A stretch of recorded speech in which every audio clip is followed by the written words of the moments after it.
Hello student, Shivam sir physics वाला में आपका स्वागत है। आज हम आप लोगों के लिए क्लास 12 की फिजिक्स में एक मोस्ट इंपोर्टेंट क्वेश्चन की वीडियो, जिसमें हम आप लोगों को क्वेश्चन प्लस आंसर दोनों बताएंगे।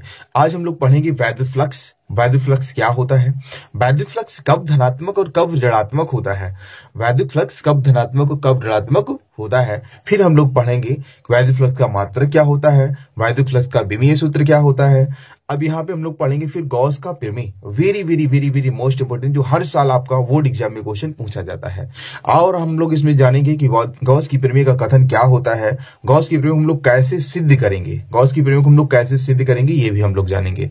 और इसी के साथ आप लोग क्वेश्चन को अच्छे से नोट कर लें, तैयार कर लें, हो सकता है बोर्ड एग्जाम में आपका क्वेश्चन यही आ जाए। तो देखते हैं आपका सबसे पहला क्वेश्चन आज का हम लोग लेते हैं वैद्युत फ्लक्स।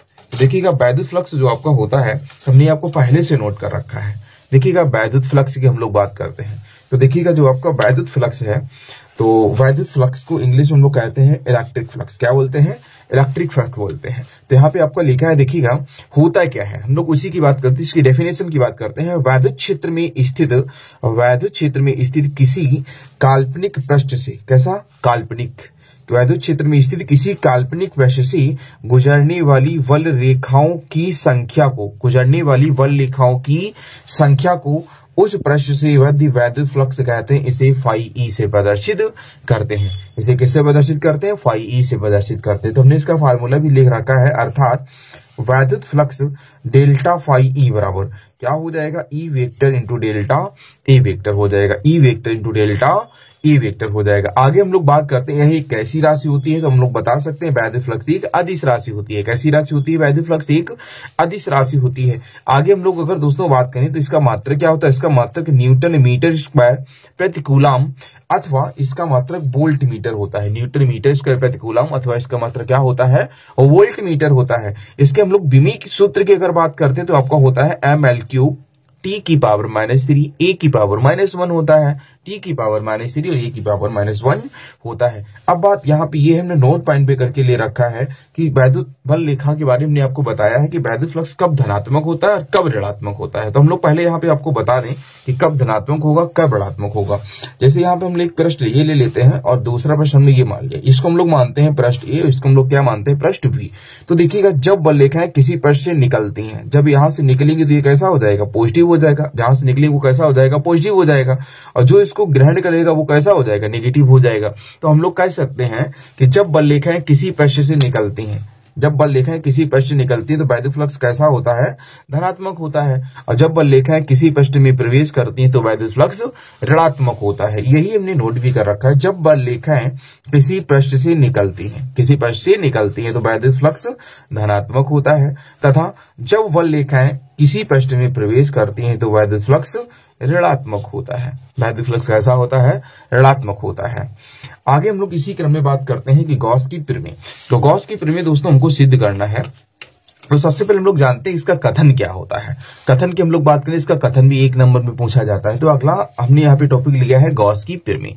तो देखिएगा गॉस की प्रमेय का कथन, हम लोग किसकी बात करते हैं, कथन की बात करते हैं। तो ये देखिएगा आपका कथन है, तो ये क्या कह रहा है, ये आपका कह रहा है भैया, इस प्रमेय के अनुसार, गॉस की प्रमेय इस प्रमेय के अनुसार किसी वंद पृष्ठ से गुजरने वाला वैद्युत फ्लक्स फाई ई, उसके भीतर स्थित कुल आवेश Q का क्या होता है, 1/ε0 गुना होता है, 1/ε0 गुना होता है। अर्थात करके हमने इसको नोट भी कर रखा है कि फाई बराबर क्या होता है, Q/ε0। क्या होता है, Q/ε0। अब जब फाई बराबर Q/ε0 है तो दोस्तों यही सूत्र हमको सिद्ध करना है। इसके लिए देखिए हम लोग अब आगे क्या करते हैं, इसके लिए हमने बेटा यहाँ पे चित्र बना रखा है। तो देखिएगा हम लोग इसकी उत्पत्ति करेंगे और इसके लिए हमने क्या बना रखा है, चित्र बना रखा है। तो देखिएगा यहाँ पे क्या है, हम लोग ये आपका हमने एक माना है वंद पृष्ठ। क्या है ये आपका, वंद पृष्ठ है। इसकी अगर हम लोग बात करें तो ये आपका क्या है, एक वंद पृष्ठ है। तो देखिएगा भैया बंद पृष्ठ के अंतर्गत हम लोग क्या बात करते हैं, तो देखिएगा माना कि एक बंद पृष्ठ के भीतर बिंदु ऊपर क्या रखा है, प्लस क्यू आवेश रखा है। देखिएगा हम लोग हाईलाइट कर देते हैं, माना कि एक ये आपका बंद पृष्ठ है, तो माना कि एक बंद पृष्ठ के भीतर, इसके भीतर की हम लोग बात करते हैं, तो माना कि एक बंद पृष्ठ के भीतर बिंदु ऊपर क्या रखा है, प्लस क्यू आवेश रखा है, जिससे आर दूरी पर सूक्ष्म क्षेत्रफल कितना है, डेल्टा ए वेक्टर। ये आपका ये वाला जो क्षेत्रफल दिख रहा है वो कैसा है, सूक्ष्म है, तो सूक्ष्म क्षेत्रफल कितना है, डेल्टा ए वेक्टर है। अब देखिएगा इसके द्वारा क्या है, इसके द्वारा बिंदु O पर अंतरित धन कोण कितना है, डेल्टा ओमेगा है। तो आगे देखिएगा वैद्युत क्षेत्र की तीव्रता ई वेक्टर व डेल्टा ए वेक्टर, वैद्युत क्षेत्र की तीव्रता ई वेक्टर व डेल्टा ए वेक्टर के बीच कोण कितना है, थीटा है। वैद्युत क्षेत्र की तीव्रता ई वेक्टर व डेल्टा ए वेक्टर के बीच कोण थीटा है। तो हम लोग कर देते हैं, अतः सूक्ष्म क्षेत्रफल डेल्टा ए से गुजरने वाला वैद्युत फ्लक्स, सूक्ष्म क्षेत्रफल डेल्टा ए से गुजरने वाला वैद्युत फ्लक्स। तो हम लोग जब यहां से अगर बात करें कि यहां से सूक्ष्म क्षेत्रफल से गुजरने वाला वैद्युत फ्लक्स, तो यहाँ पे कितना हो जाएगा, तो देखिएगा यहाँ पे हम लोग बात करते हैं सूक्ष्म क्षेत्रफल डेल्टा ए से गुजरने वाला वैद्युत फ्लक्स। तो देखिएगा आपका हो जाएगा डेल्टा फाई ई बराबर आपका हो जाएगा ई वेक्टर इंटू क्या हो जाएगा, डेल्टा ए वेक्टर हो जाएगा। अब इसके बीच कोण कितना है, थीटा है। तो यह एक आपकी कैसी राशि है, स्केलर राशि है, और जब ये स्केलर राशि है तो इसको हम लोग खोल देते हैं, तो ये कितना हो जाएगा, ई डेल्टा ए कॉस थीटा। क्या हो जाएगा, ई डेल्टा ए कॉस थीटा। हम लोग जानते हैं वैद्युत क्षेत्र की तीव्रता, बिंदु आवेश के कारण वैद्युत क्षेत्र की तीव्रता का फॉर्मूला क्या होता है, ये होता है ई बराबर 1/4πε0 क्यू अपन आर स्क्वायर होता है, क्यू अपॉन आर स्क्वायर होता है। हम लोग क्या करते हैं, इस ई की जगह पे यहीं पे मान रख लेते हैं, तो ये आपका हो जाएगा कितना, ई ये हो जाएगा डेल्टा फाई ई बराबर ई का मान रखते हैं 1/4πε0 इंटू क्या हो जाएगा, क्यू अपॉन ये हो जाएगा आर स्क्वायर इंटू अब क्या बचा, डेल्टा ई कॉस थीटा। क्या बचा, डेल्टा ई कॉस थीटा। आगे दोस्तों हम लोग यहाँ पे बात करते हैं, जब डेल्टा ई कॉस थीटा हम लोग इसको ऐसे लिख लेते हैं, देखिएगा क्यू का एक में गुणा करते हैं, तो ये हो जाएगा क्यू अपॉन 4πε0 इंटू आपका हो जाएगा कितना, delta E cos theta upon कितना हो जाएगा आपका, ये हो जाएगा आर स्क्वायर। अब देखिएगा बेटा कि delta a cos theta upon r square बराबर क्या होता है, ये होता है डेल्टा ओमेगा। क्या होता है, डेल्टा ओमेगा होता है। आगे हम लोग यहाँ पे अगर बात करें तो यहाँ पे देखिएगा आपका हो जाएगा क्यू अपॉन 4πε0 इंटू इसको हम लोग क्या लिख सकते हैं, डेल्टा ओमेगा। क्या लिख सकते हैं, डेल्टा ओमेगा। आगे देखिएगा आप लोग बात कर लेते हैं, अतः संपूर्ण बंद पृष्ठ से गुजरने वाला वैद्युत फ्लक्स। तो देखिएगा अतः यहां पर हम लोग बात करेंगे, अतः संपूर्ण बंद पृष्ठ से, तो देखिएगा अतः संपूर्ण बंद पृष्ठ से,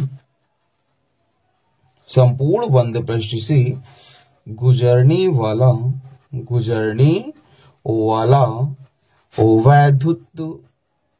वाला वैद्युत फ्लक्स।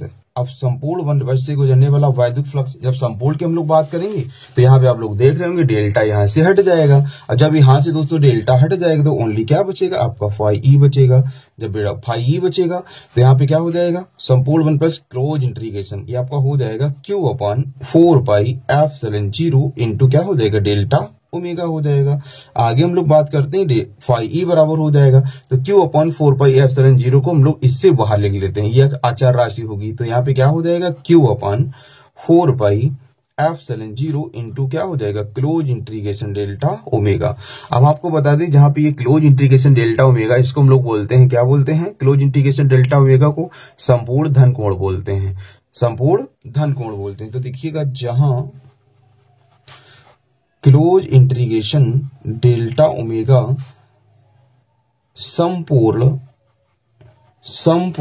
क्या है, घन कोण है, संपूर्ण घन कोण। और संपूर्ण घन कोण दोस्तों कितना होता है, संपूर्ण घन कोण आपका होता है 4π। संपूर्ण घन कोण कितना है आपका, 4π हो जाएगा। तो जहां क्लोज इंटीग्रेशन डेल्टा ओमेगा संपूर्ण धन कोण है, धन कोण कितना, संपूर्ण धन कोण कितना होता है, 4π होता है। अगर हम लोग आगे बात करते हैं, यहाँ पर जब ये 4π होता है तो यहाँ पे हम लोग मान लेते हैं AFE बराबर ये आपका हो जाएगा Q अपॉन 4πε0 इंटू क्या हो जाएगा, 4π हो जाएगा। तो यहाँ पे देखिएगा 4π से 4π कट जाएगा। जब यहाँ पे दोस्तों 4π से 4π कट जाएगा तो यहाँ पे क्या बचा आपका, फाई ई बराबर ये आपका बचा Q अपॉन ε0।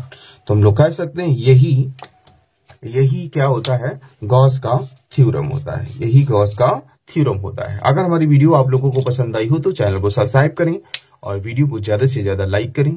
Thank you.